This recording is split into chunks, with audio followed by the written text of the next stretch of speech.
Hoje uma notícia quente, né? Conta pra gente o que significa o Tony fazer esse depoimento para a Polícia Federal, o que pode mudar no curso das investigações do que ocorreu na Lava Jato, na República de Curitiba. Esse depoimento, ele será bombástico e poderá mudar, decidir o destino do Moro e também do Apio. Porque o Apio, depois desse depoimento, pode voltar à 13ª. Porque o Tony só vai prestar esse depoimento porque o Apio, depois de 15 anos, ele estava ali, na verdade, mais de 15 anos, de 2006, ele retomou um caso por conta de um depoimento do Tony Garcia, a Gabriela Hard, que foi ignorado por ela, um depoimento que ela prevaricou, essa é a verdade, porque o depoimento do Tony Garcia, em 2021, ele denunciava crimes do Moro desde 2005, quando ele foi um agente infiltrado. Então, o que vai acontecer? O Tony foi intimado, vai depor no dia 18, às 3h30 da tarde, já está marcado. O depoimento está marcado para o Supremo Tribunal Federal em Brasília, mas poderá ser feito remotamente. E então ele vai dizer uma série de coisas. E como ele foi usado, como ele cometeu crimes por orientação do Moro. Então começa quando? Começa quando havia uma investigação do consórcio Garibaldi, que era de 94. O Tony foi deputado estadual, depois o Moro retomou e prendeu o Tony Garcia com base numa articulação que também pode ser criminosa. Eu digo pode ser como? E eu estou contando é que o Tony vai contar lá. Por que pode ser criminosa? Porque essa investigação é de 94. O Moro conseguiu um depoimento de um diretor do consórcio Garibaldi que ele dizia que tinha sido ameaçado e incriminava o Tony Garcia. Como foi que o Moro conseguiu esse depoimento? Porque um colega do Moro, que é juiz também, agora mais do que juiz, é desembargador no TRF4, que é o Danilo Pereira Júnior, esse juiz, ele tinha sido advogado do consórcio Garibaldi. E o que ele faz? Ele vai até o Agostinho e não é do caso, não é promotor. Ele era um juiz, trabalhava com o Moro, em Curitiba, uma outra vara.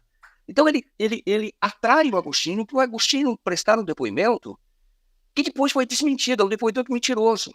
E aí, esse Danilo, e aí vai ser implicado, porque mostra que eles são uma turma só, uma gangue. Porque esse Danilo, ele trabalhou no consórcio Garibaldi, e o consórcio Garibaldi dirigido pelo Agostinho, ele atrai o Agostinho, traz o Agostinho.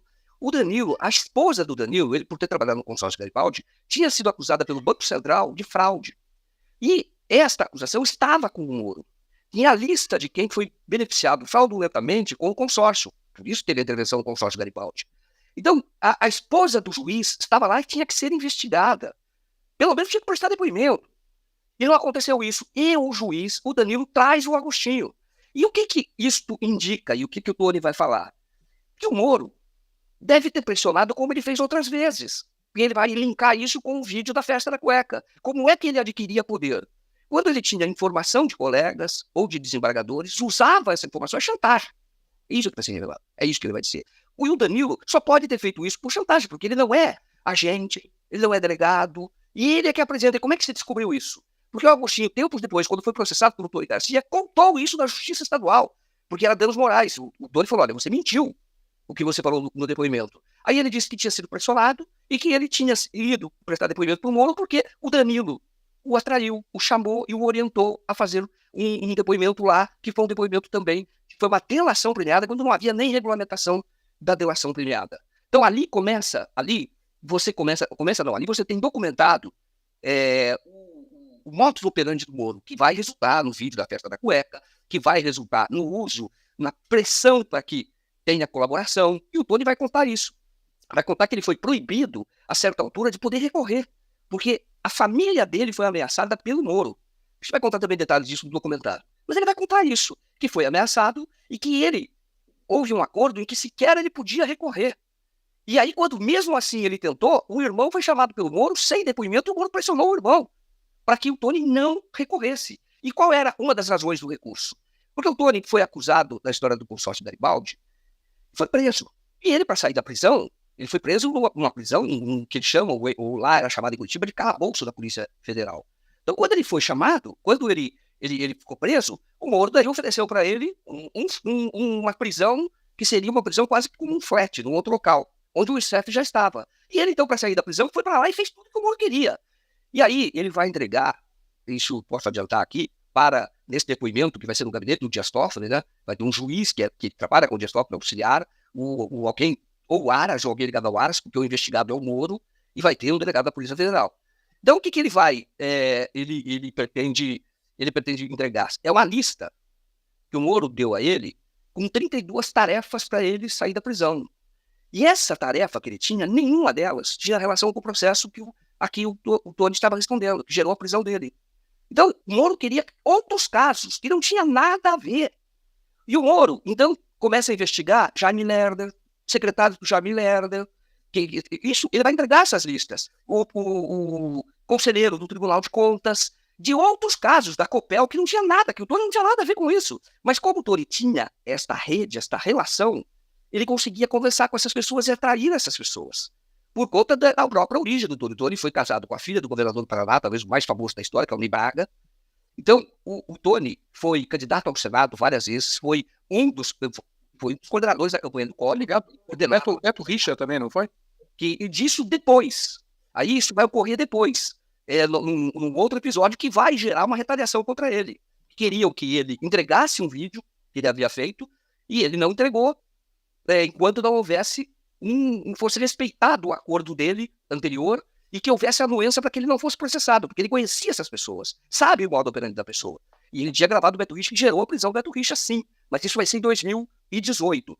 Agora, neste momento, eu até vou pedir para a Sara colocar, um dos equipamentos que ele tem, que ele poderá entregar, é o gravador que o Moro mandou ele comprar. E esse gravador tem um número aqui de série, o Moro depois homologa. Era com esse gravadorzinho que ele gravou várias pessoas e começou a fazer essa gravação dentro. Nós estamos falando do gravador, modelo isso aqui é de 2005.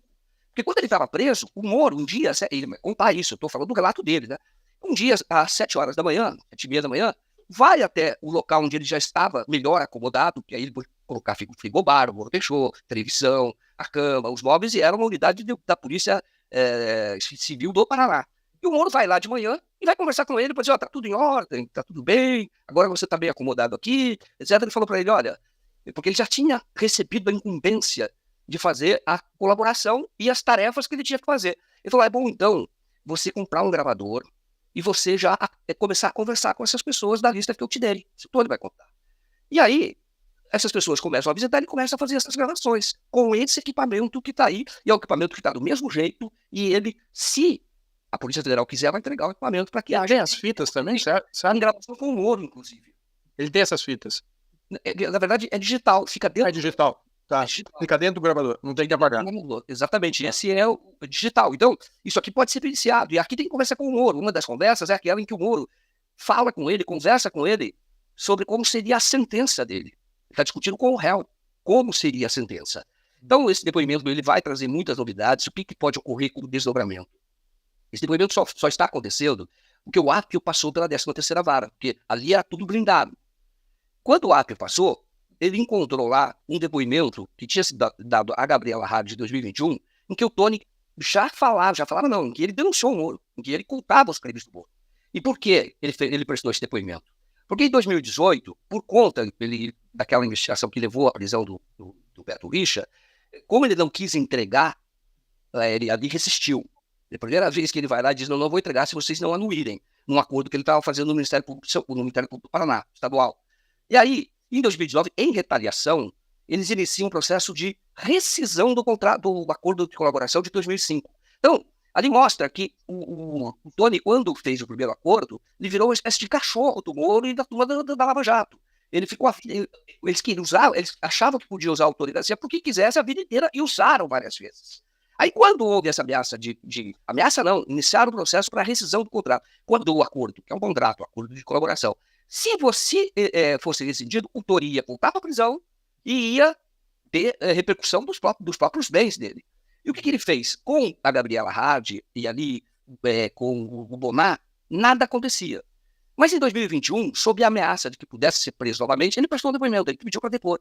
Nesse depoimento, aquele que nós divulgamos aqui com exclusividade, sigiloso, e nós tivemos acesso e divulgamos, nesse depoimento ele conta, fui agente infiltrado do Moro, cometi crimes por orientação do Moro, prestei falso testemunho para que houvesse a prisão de um advogado que o Moro queria prender, porque esse advogado era uma ligação que poderia chegar ao José Dirceu. E foi isso que ele contou.